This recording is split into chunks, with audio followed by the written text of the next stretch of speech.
Hello, welcome to today's presentation by Group Q. We're going to be exploring individual differences in emotional regulation. To understand the individual differences in emotional regulation, we, Group Q, will explore emotional labor through the use of empirical evidence and a real-life small business case study. The way emotions are expressed, felt, and controlled differs individually and is unique to each and every person. Emotions are intense feelings that are directed at someone or something. It involves psychological arousal, expressive behaviors, and conscious experiences. In the workplace, it is crucial that managers understand employees' emotions so that they are able to control and manage negative emotions to ensure and promote positivity within their employees, as optimistic workers are critical to overall business success. Group Q will explore how emotional labor, a theory of emotional regulation, is used by employers to help control these individual differences and achieve such business goals. Emotional regulation can be viewed in regard to three main theories. The theory that we will be focusing on, emotional labor, as well as the taxonomy of work-related emotions and emotional intelligence. Emotional labor is the process of managing felt and expressed emotions at work in the service of organizational goals. It applies to almost every job, whether it be a hospitality work or corporate. It is the explicit and implicit work undertaken to display appropriate emotions to customers or clients, such as smiling and being professional. To employ such behavior, surface or deep acting is used. Here, one hides inner feelings in response to socially expected ways of acting at work, however, can have both positive and negative outcomes for an individual. In addition to this theory is the taxonomy of work-related emotions, which are emotions believed to be applicable to the workplace, such as display rules. These emotions are distinguished from task-related activities and social interactions, and arise from certain situations such as process emotions, prospective emotions, and retrospective emotions. Next, in theories, there is emotional intelligence, which deals with the construct that falls between a personality trait and a cognitive ability. It refers to the ability of a person to deal with their emotions, specifically to perceive and express emotion and to regulate emotion in oneself and others. Within this area are four dimensions: self-awareness, social awareness, self-management, and relationship management. An individual needs to be aware of all these aspects when expressing their emotions, as different situations require the portrayal of different emotions. This works in conjunction with research that suggests that surface acting in emotional labor is linked to positive emotional experiences, as acting in accordance with a facade heightens felt emotion at work. And now we look at some empirical evidence. In a recent study, NACV examines the emotional labor performed by employees in customer service roles working in the hospitality industry. The results demonstrated that the interaction between service employees and customers are essential to be monitored for the evolution of service quality and customer relationships. The basic of hotel occupant norms, best categorized by service with a smile, hosting that requires employees to perform emotional labor to achieve organizational goals. Even when having to deal with a difficult and demanding client, employees should be polite and friendly as part of the customer satisfaction experience and provide quality service. The study of emotional labor is important because it is a part of any job requiring interpersonal contact, and it may impact critical individual and organizational outcomes. A study by Pisaniello, Winfield, and Delfabro looks at the physical well-being of people who work as nurses, a job that requires a large amount of surface and deep-level acting. The results found that emotional labor involves surface acting, which often includes a negative emotional suppression, and that can lead to negative health consequences like low well-being and burnout.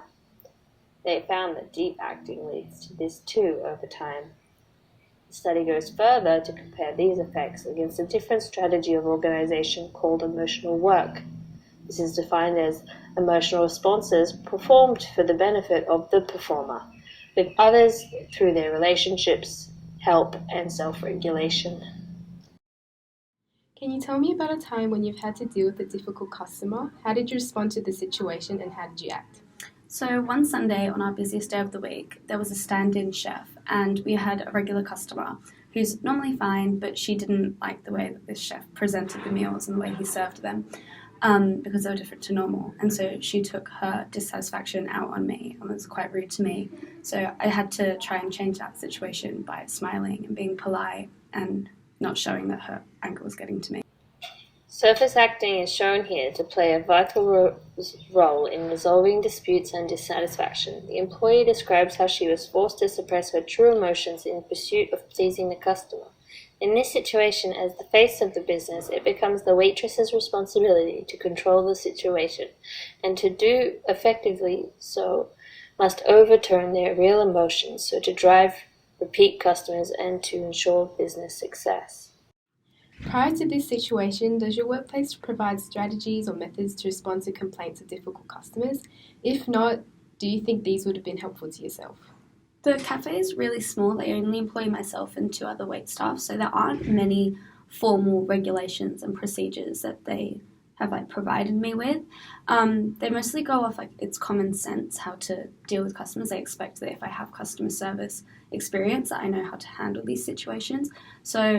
But I was quite shocked at the way that I was spoken to. So in my induction, a debriefing and a set of rules would have been handy. The interview with a group member revealed that emotional labor strategies are sometimes expected of employees without exactly being explicitly displayed rules and clearly communicated. Dealing with emotions can often be a case of common sense, and therefore such emotional regulation strategies can be implicitly in place. The societal values govern how individuals are expected to act in the workplace settings and towards customers. Despite the size of the business, as emotional labor applies to nearly every job, this response shows that explicit rules are crucial to prevent the detrimental impacts that deep acting can have on an employee. The negative outcomes of surface acting were found in this case to be especially true after long periods of surface acting, highlighting that small requirements of hiding emotion are tolerable, but not so much in long hauls. This was suggested by the interviewee to becoming exhausting and draining. In most extreme cases, this can be accompanied by employee burnout and physical on top of emotional exhaustion. However, the opposite can also be true, as the interviewee also highlights the positive effects of emotional labor, where it can be related to increased employee performance, positive changes to behavior, and job satisfaction.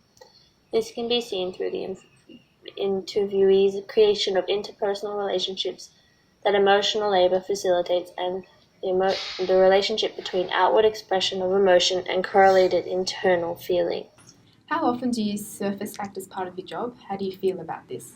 Well, every single day that I work, I have to surface act, and it can really go one of 2 ways, depending on how I'm feeling. Sometimes I have to work 10-hour shifts, and after about 8 or so hours, I get really tired naturally. And so having to also then surface act can get really tiring, quite exhausting. But on the other hand, sometimes if I'm in a bit of a bad mood, having to put on a smile and a brave face can really lift my mood and make me feel way better. In conclusion, it has been shown that emotional labor plays a large role, as it is a central part of everyday work life for many employees. It is a critical aspect of many jobs that require employees to interact with customers, co-workers, and the public. Performance of emotional labor appear to have the distinction between performing genuine emotion and surface or deep acting can result in positive and negative outcomes. This study of emotional labor is important because it is part of any job that requires interpersonal contact and can affect the results of individual and organizational outcomes. This research can provide a deeper understanding as well as help fill the gaps in the literature and assist practitioners to develop effective strategies for human resource management and employees' emotion management to improve conditions and environment for employees.